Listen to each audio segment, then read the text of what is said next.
Masih dalam Kompas Aceh. Saudara, menjelang Hari Raya Idul Adha, Dinas Pertanian Aceh Besar menghimbau masyarakat yang melaksanakan kurban tahun ini untuk melakukan pengecekan kesehatan hewan 14 hari sebelum disembelih. Hal tersebut untuk memastikan hewan kurban yang disembelih terbebas dari penyakit mulut dan kuku. Masyarakat dihimbau untuk melakukan pengecekan kesehatan hewan kurban yang telah dibeli untuk disembelih pada Idul Adha tahun ini.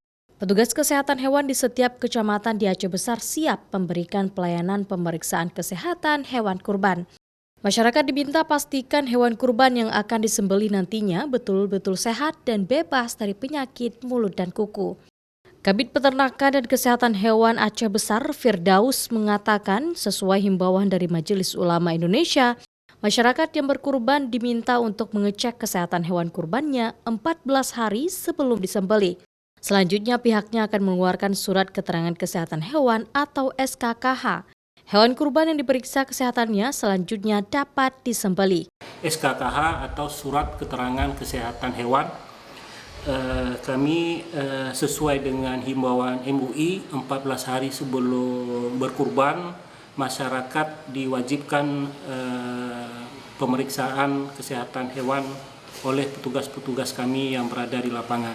Mereka tinggal menghubungi nomor kontak kami, di posko kami, kemudian nanti akan kami hubungi petugas-petugas yang terdekat yang berada di hewan yang dimaksud, hewan ternak yang dimaksud.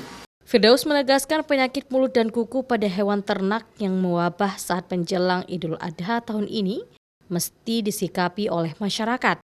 Warga dipersilahkan menghubungi petugas kesehatan yang ada di kecamatan terdekat untuk memastikan hewan kurban yang akan disembelih merupakan hewan yang sehat dan tidak terjangkit oleh PMK. 14 hari sebelum hewan tersebut dipotong dan memastikan mendapatkan surat keterangan kesehatan hewan. Mustajab, Kompas TV, Banda Aceh.